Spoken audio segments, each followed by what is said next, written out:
ఏంటి కాళ్ళ కింద భూమి కంపించినట్టయిందా?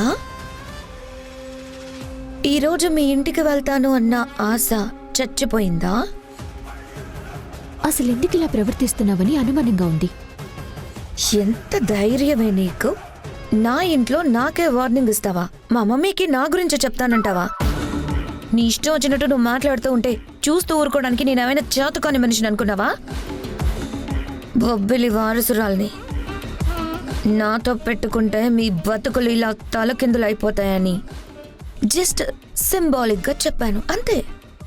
చూడు, ప్రతి విషయాన్ని తప్పుగా చూస్తుంది నువ్వు, గొడవలు తీసుకొస్తోంది నువ్వు. ఈరోజు భూమిని ఎవ్వరూ మెచ్చుకోకుండా ఉండాలని, నాతో పాటు తనని తిట్టించాలని నువ్వు వంటల్లో ఉప్పు కారం కలిపావు. అది తినేది మీ ఇంట్లో వాళ్లే అన్న సంగతి నువ్వు మర్చిపోయావు. ఒక ఇంట్లో ఉంటున్నాము అంటే అందరం ఒక్కటిగా ఉండాలి అని ఆలోచించాలి. మనం అనేది ఇంటి పేరుతో కాదు, మనసులోంచి రావాలి. వావ్! 2 రోజులు మా ఇంటికొచ్చి అక్కడ 4 మెతుకులు తినేసరికి నీకు కూడా ఆ ఇంటి గర్వం తలకెక్కినట్టుందే. కానీ ఒక్కటి గుర్తుపెట్టుకో, నీలాంటి వాళ్ళ బతుకులకి ఆ కోట చూడ్డానికి అందంగా ఉంటుంది. కానీ నాకు అక్కడే పుట్టి పెరిగాను కాబట్టి ఏం చేయాలి, ఏం జరగాలన్నది ఒక క్లారిటీ ఉంటుంది. అనవసరంగా మధ్యలోకి వస్తే బుక్ అయిపోతా. అది చెప్పడానికే ఇలా తీసుకొచ్చాను. భూమి మీద నీకెందుకు కోపం ఉందో నాకు తెలీదు, కానీ మీ అమ్మమ్మ నన్ను మాట అడిగింది. ఆవిడికి నేను మాటిచ్చాను. నా చెల్లెలికి మంచి జరుగుతుంది అంటే నేను ఎంతవరకైనా వెళ్తాను. తనకి చెడు చేయాలని చూస్తే ఎవ్వరి అంతైనా తేలుస్తాను. ఏంటి చెల్లి అని ఏదో నీ రక్తం పంచుకు పుట్టిన మనిషి గురించి ఆలోచిస్తున్నట్టు గొప్పలు చెప్తున్నావు? భూమి మా ఇంటి మనిషి. తను ఎలా ఉండాలి, ఎలా తిరగాలి అన్నది మీరు నిర్ణయించుకోవాలి. అనవసరంగా నువ్వు కలుగు చేసుకుంటే నీకే మంచిది కాదు. నీ మాటలతోనే అర్థమైంది భూమి తెలివిగా మారటం నీకు నచ్చదు అని. కానీ ఇక్కడ నువ్వు తెలుసుకోవాల్సింది ఒకటుంది. ఇప్పుడు తన బాధ్యత నేను తీసుకున్నాను. భూమి మారుతుంది, మార్చి చూపిస్తాను. సబాష్! నీ ధైర్యం నాకు నచ్చింది. ఒక చిన్న బెట్ వేసుకుందామా? నువ్వు చేసిన ప్రతి పనికి నేను అడ్డుపడతాను, కానీ ఇది మనిద్దరి మధ్య ఉండాలి. నిజంగా నువ్వు తెలివైన దానివే అయితే భూమిని గొప్పగా మార్చి చూపించు. చేతకాని దానివైతే ఓటమి నొప్పుకొని వెళ్ళిపోవాలి. నీలో దమ్ము ధైర్యం ఉంటే ఈ ఛాలెంజ్కి సిద్ధంగా ఉండు. పిరికి దానివే అనుకుంటే వెళ్ళి మా అమ్మ దగ్గర మీ కూతురిలో చేస్తుంది అని చెప్పు. నీ ఛాలెంజ్ నాకు నచ్చింది. ఇది నాకు కూడా ఒక రకంగా మంచి జరుగుతుంది. నేను ఇంట్లో ఎలా ఉండాలి, ఏం చేయాలన్నది నాకిప్పుడు బాగా అర్థమైంది. సరే, భూమిని నేను మారుస్తాను. తను నాలా మారేలా నేను చేస్తాను. నువ్వు ఎన్ని అడ్డు ప్రయత్నాలు వేసినా నువ్వనుకున్నది జరగదు. ఇది మనిద్దరి మధ్య ఛాలెంజ్. సబాష్! శత్రువైనా తొలిసారిగా నీ ధైర్యాన్ని చూసి మెచ్చుకోవాలనిపిస్తుంది. బొబ్బిల వంశాన్ని ఢీ కొడతానని చెప్తున్నావు కదా, ఇప్పుడు ఈ చీకటిలో ఒంటరిగా మీ ఇంటికెళ్ళు. నీ ధైర్యం ఏంటో ఈరోజు నీకు తెలుస్తుంది.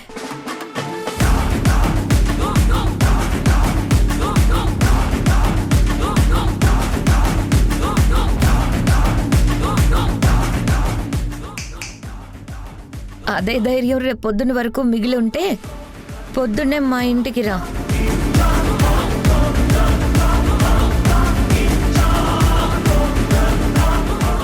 జానకి, నువ్వు నోరు విప్పకుండా నీ నోటికి తాళం వేశాను. ఇక నేను ఆడబోయే ఆట ఏంటో నీకు అర్థం కాదు. నిన్ను శత్రువుని చేస్తాను, భూమిని చేతకందాన్ని చేస్తాను. అలా నా పగ సాధించి మధ్యలో బావ మనసులో స్థానాన్ని సంపాదించి ఆ ఇంటికి కోడలుగా నేను అడుగు పెడతాను.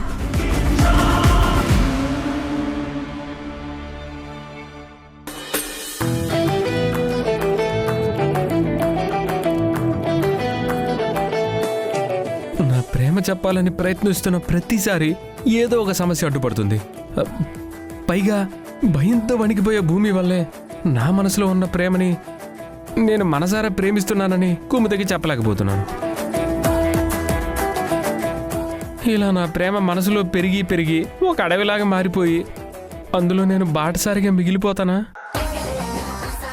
నేను నా మనసులో ఉన్న మాటను చెప్పలేనా? మనసారా ప్రేమించిన మనిషి నాకు దగ్గర అవదా?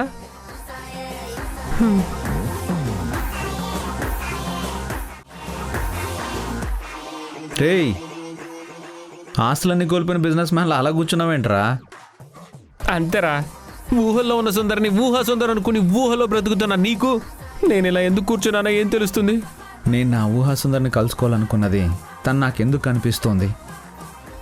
తనతో నేను స్నేహం ఎలా చేయాలని తెలుసుకోవాలని తప్ప ఇంకేది ఆలోచించలేదు. ఆలోచించాలి.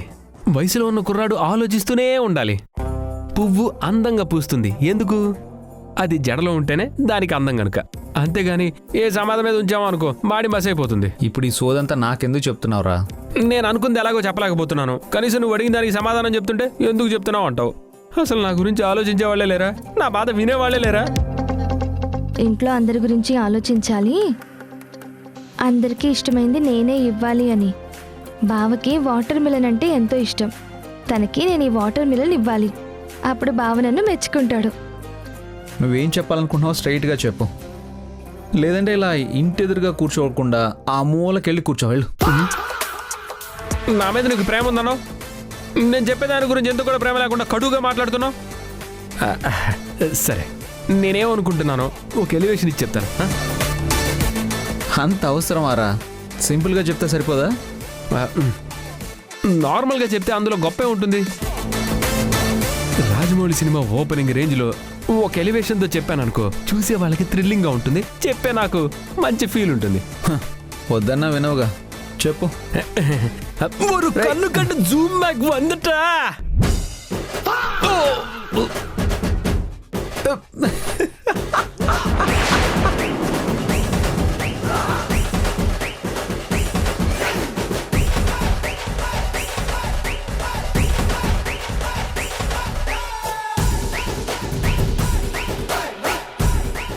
అయ్యో సారీ బావా.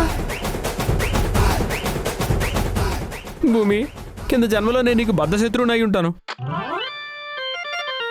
ఆ జన్మలో నా చేతిలో ఉన్నవన్నీ నిన్ను ఎత్తి మీద వేసుంటాను. అందుకే ఈ జన్మలో ఎన్ని నా నెత్తి మీద వేస్తున్నావు. హే, తన్నెందుకురా అంటావు? నువ్వే కదా ఎలివేషన్లో చెప్పాలని ఓ రేంజ్లో అరిచావు. పాపం భూమికి భయం అని నీకు తెలుసు కదా, అందుకే భయపడి పై నుంచి వదిలేసినట్టుంది. అసలు ఈ పని ఎందుకు చేసావు ఇప్పుడు? అది బావా, అది వాటర్ మిలన్ అంటే నీకు ఇష్టం కదా, అందుకే ఇద్దామని. వాటర్ మిలన్ ఇవ్వాలనుకుంటే తెచ్చి చేతికి ఇవ్వాలి, అంతే తప్ప ఇదిగో ఇలా నెత్తి మీద వేసి చిప్పలా పెట్టకూడదు. దీన్ని అభిమానం అనరు, రివెంజ్ తీర్చుకోవడం అంటారు. ఎందుకు బావా బాధపడతావు? ఇదిగో ఇది మిగిలింది కదా, తిను. తినేసయ్యే.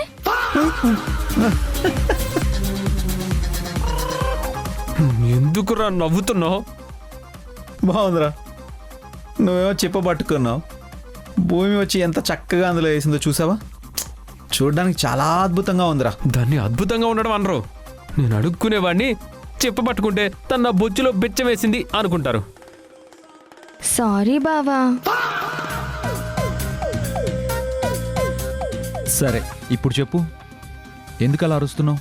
చెప్పే మూడు ఉత్సాహం మొత్తం డాష్. ఇది తినేసి స్నానం చేసి వస్తా. పోయే పోయే లవ్వే పోయే పోతే పోయిందే.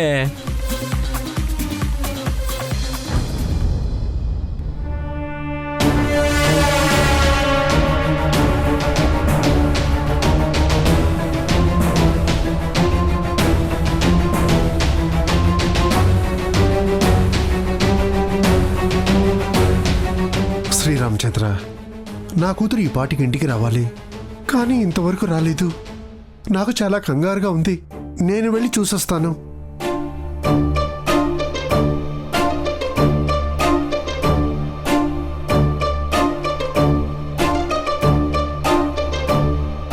నాన్నా, అదేంటమ్మా ఇంత ఆలస్యమైంది? ఎంతసేపటి నుంచి నీ గురించి ఎదురు చూస్తున్నానో తెలుసా? ఇప్పటి వరకు నువ్వు రాకపోతే ఇప్పుడే నీ కోసం నేను అక్కడికి వద్దామనుకుంటున్నాను. ఈ రోజు కొంచెం ఆలస్యమైంది నాన్న, అంతే. అయినా ఎందుకు ప్రతిదానికి కంగారు పడతావు? ప్రతిరోజు సాయంత్రం 7 గంటలకల్లా ఇంటికి వచ్చేదానివి. ఇప్పుడు టైం 7 అవుతుంది. కంగారు కాక ఏమిటి చెప్పు? అదే నువ్వు మగపిల్లవాడవైతే పర్వాలేదులే, అరగంట కాకపోయినా గంటకైనా వస్తాళ్లే అనుకోవచ్చు. కానీ నువ్వు ఆడపిల్లవి. ఆడపిల్ల తల్లిదండ్రులు ఇప్పుడు ఎదుర్కొంటున్న సమస్యల్ని చూసి కూడా కంగారేంటి అంటావేంటమ్మా? ఆడపిల్లల మీద తల్లిదండ్రులకి మరీ ఇంత ప్రేముంటుందా నాన్న? చూడమ్మా, తల్లిదండ్రులు పిల్లలే తమ ఊపిరిగా బ్రతుకుతారు. మీరు మా చేతుల్లోకి వచ్చిన దగ్గర నుంచి మిమ్మల్ని ఇంకో అయ్య చేతిలో పెట్టే వరకు ప్రతి తండ్రి తన కూతుర్ని కంటికి రెప్పలా చూసుకుంటాడు. ఆ ప్రేమ లేకపోతే ఈ బంధానికి విలువే ఉంటుందమ్మా. నాన్న, అందరూ ప్రతి ఇంట్లో వాళ్ళ పిల్లల గురించి ఇలాగే ఆలోచిస్తారు కదూ? అందులో సందేహం ఎందుకమ్మా? కోటలో ఉండే మహారాజైనా, పూరి గుడిసెలో ఉండే పేదవాడైనా పిల్లల్ని ప్రేమించే విషయంలో ఎక్కడా తేడా ఉండదు. వాళ్ళు పంచభక్ష పరమాణాలు పెడితే వీళ్ళు తాము తినవలసిన పచ్చడి మెతుకులు కూడా వీళ్ల కోసమే దాస్తారు. తాము పస్తులున్నామని వాళ్ళెప్పుడూ బాధపడరు. వాళ్ళ పిల్లల కడుపు నిండిందని ఆనందంగా ఉంటారు. కానీ కొంతమందిలో అయిన వాళ్ళ మీదే స్వార్థం పెరుగుతుంది. తన వాళ్ళనే శత్రువులుగా చూస్తారు. మరి దాన్ని అనుకోవాలి. నూటికో కోటికో ఎవరో ఒకరు అలా ఉంటారు. కానీ చాలామంది తన కుటుంబాన్ని తనకన్నా ఎక్కువగా ప్రేమిస్తారు. అంతవరకు ఎందుకు? దక్షమ్మ ఉండేది కదా, ఆ తల్లికి ఏ లోటు ఉండేది చెప్పు? అంత ఐశ్వర్యంలో పుట్టింది.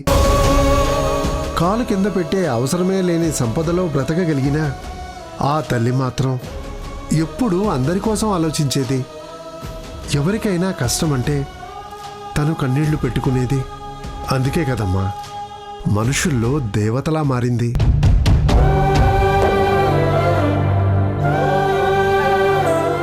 అలాంటి మనిషి కడుపున పుట్టిన అమ్మాయికి అదే ఇంట్లో కుముద అనే శత్రువుంది. భూమి మీద తనకేదో పగుంది అనిపిస్తోంది. భూమి నన్ను అక్క అనుకుంటోంది. నా చెల్లిని కాపాడుకోవాల్సిన బాధ్యత నాకుంది.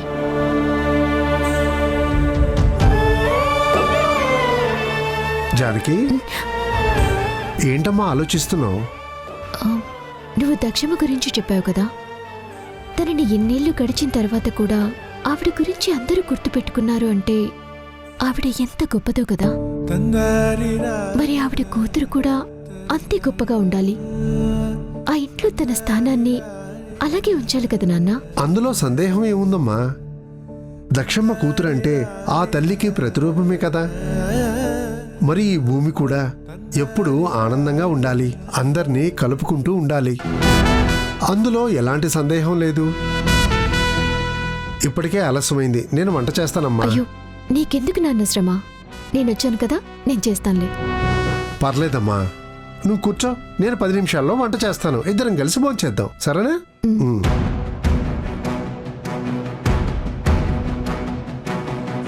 నువ్వు చెప్పింది నిజమే నాన్న.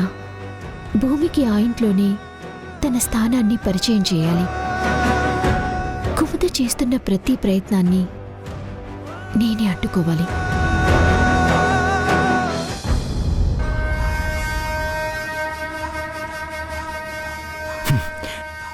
ఎంత పని చేశావమ్మా? ఒక పని చేసే ముందు కనీసం నాతో చెప్పాలని కూడా నీకు తెలీదా?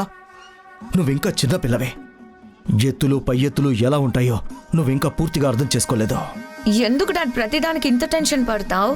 కూల్గా మీరు యాపిల్ తిని జరిగేది హ్యాపీగా చూడండి. అసలు నువ్వేం చేసావో నీకు అర్థమవుతుందా? నువ్వనుకున్నంత నార్మల్గా సిచ్యువేషన్ ఉండదు. పరిస్థితి చేయి దాటింది అంటే సరిదిద్దుకోవడం తలకిందులుగా తపస్సు చేసినా జరగదు. డాడీ, మీ భయాన్ని నేను అర్థం చేసుకోగలను. కానీ ఇప్పుడు రోజులు మారాయి. మమ్మీ లాంటి పాతకాలం మనుషుల్ని ఎలా నమ్మించాలో నాకు తెలీదా? నువ్వు జానకికి వార్నింగ్ ఇచ్చావు, తను నీకు కౌంటర్ ఇచ్చింది. జరిగింది మొత్తం రుద్రాణి దగ్గర చెప్పింది అనుకో, అప్పుడు ఏం జరుగుతుందో నీకు తెలుసా? ఆ రోజు మీ బాబాయ్ విషయంలో ఏం జరిగిందో మర్చిపోయావా? నేను వాడి మాటలు నమ్మి మీ దగ్గరికి తీసుకురావడం తప్పే, కానీ ఇలా జరుగుతుందని ఊహించలేకపోయాను. మీ కాళ్ళు పట్టుకుని క్షమాపణ చెప్తాను. ఈ ఒక్క తప్పు కాయండి వదినా. మీరు చేసిన తెలివి తక్కువ పని వల్ల నేను ఊరందరి ముందు తలదించుకునే పరిస్థితి వచ్చింది. ఇంకా ఎలా క్షమించమంటావు? మమ్మీ, నీకు తలవంపులు వచ్చింది వీళ్ళు చేసిన పని వల్ల కాదు, ఆ జానకి అరిచిన అరుపుల వల్ల.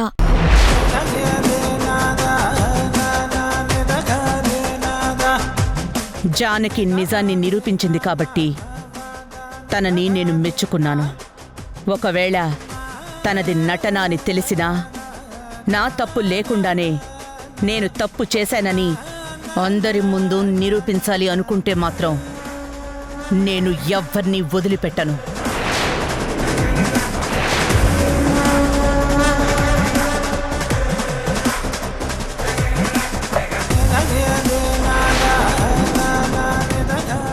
అది రుద్రాణి అంటే మమకారానికి బందీ అవుతుంది, కానీ నిజాయితీకి నిలువెత్తు నిదర్శనం. తప్పు చేసింది తన వాళ్లే అయినా శిక్ష వేయడంలో ఆలోచించదు. జానకి కూడా అంతే డాడ్. తను నిజాయితీ పరురాలని చాలా గర్వం, తను ఏదైనా చేయగలదు అని నమ్మకం ఎక్కువ. అందుకే ఆ వీక్నెస్ మీదే కొట్టా. ఇక నుంచి వార్ మా ఇద్దరి మధ్య జరుగుతుంది. నేనేం చేసినా నాకు కౌంటర్ జానకి ఇస్తుంది, కానీ మమ్మీ దగ్గర ఈ విషయం చెప్పదు. ఒకవేళ అలా చెప్పిందే అనుకోండి, జానకి పిరికి పందా అని తనంతట తను ఒప్పుకునేలాగా నేను ఈరోజు జానకితో మాట్లాడాను. అందుకే జానకి ఎట్టి పరిస్థితుల్లోనూ మమ్మీకి చెప్పదు. డాడ్, యుద్ధం చేసే ముందు ఆయుధాల్ని సిద్ధం చేసుకుంటారు. అలాగే భూమికి పెళ్ళి అనేది ఈ ఇంట్లో జరుగుతున్న యుద్ధం. దాన్ని ఆపడానికి ప్రయత్నిస్తున్నా. శత్రువుల మీద అన్ని అస్త్రాలని ఉపయోగించాలి. ఎదురుగా వెళ్ళి ఈ పెళ్ళొద్దు అని చెప్పి మనం గెలవలేం. అందుకే ఎలా ఆపాలో అలాగే ఆపాలి. జానకిని నమ్మి ఇంటికి తీసుకొచ్చారు, భూమి బాధ్యతని తనకు అప్పగించారు. అందుకే జానకి చేసే ప్రతి పని రివర్స్ అయ్యేలా చేస్తాను. భూమిలో ఉన్న భయం మరింత పెరిగేలా చేస్తాను. అసలు భూమి ఈ ఇంటి కోడలుగానే కాదు, ఈ ఇంటి మనిషిగానే పనికిరాదని, ఇదంతా చేసింది ఆ జానకియే అని మమ్మీ ముందు నిరూపిస్తాను. జరగబోయే యజ్ఞానికి జస్ట్ ఇప్పుడే శంకుస్థాపన చేశాను.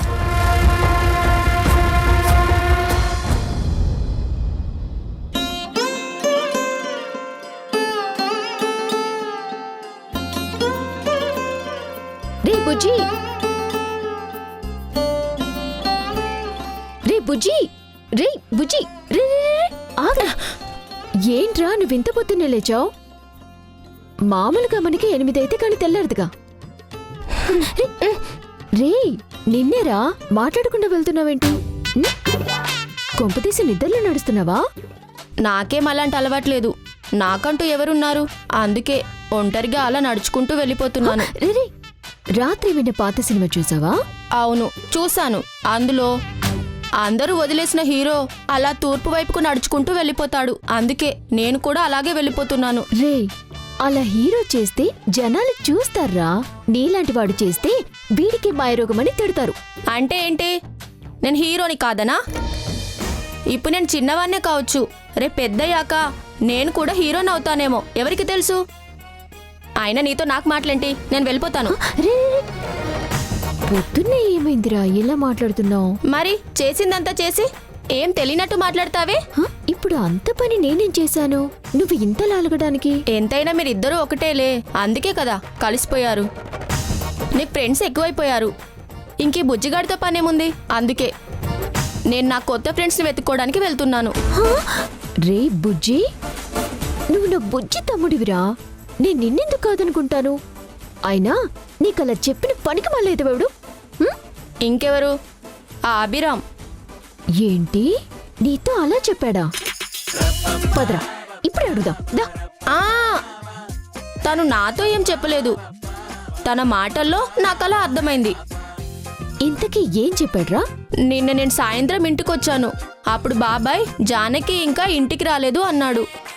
సరే, నేను నీకు తోడుగా ఉండడం కోసం అక్కడికి వచ్చాను. అప్పుడు అభి, నీ సాయమేమీ అవసరం లేదు, మా కుముద జానకిని తన కార్లో తీసుకెళ్ళింది అని చెప్పాడు. కుముద నిన్ను కార్లో తీసుకొచ్చిందంటే మీరిద్దరు ఫ్రెండ్స్ అయిపోయారు కదా. ఓ అదా నీ బాధ? బాధ కాకుండా ఇంకేముంటుంది? అసలు ఆ కుముద అంటేనే బ్రహ్మరాక్షసి. అలాంటిది తను నిన్ను కారులో తీసుకొచ్చిందంటే నువ్వు కూడా ఆ దయ్యానికి ఫ్రెండు అయిపోయినట్టే కదా. ఇంకా నీతో నేను స్నేహం ఎలా చేస్తాను? రే పిచ్చి బుజ్జి, ఆ కుమ్ముత నా మీద ప్రేమతో తీసుకురాలేదురా, నాకు వార్నింగ్ ఇవ్వడానికి తీసుకొచ్చింది.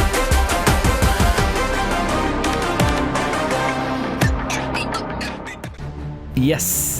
నీకు ఎవరో ఊహాసుందరున్నట్టున్నారు. ఫోటో అంత అందంగా వేసుకున్నావు, అదేదో ఫేస్ కనిపించేలా వేస్తే ఇంకా బాగుండేది కదా. అది నా ఊహాసుందరి ఫోటో కాదు, మా అన్నయ్య ఊహాసుందరి ఫోటో.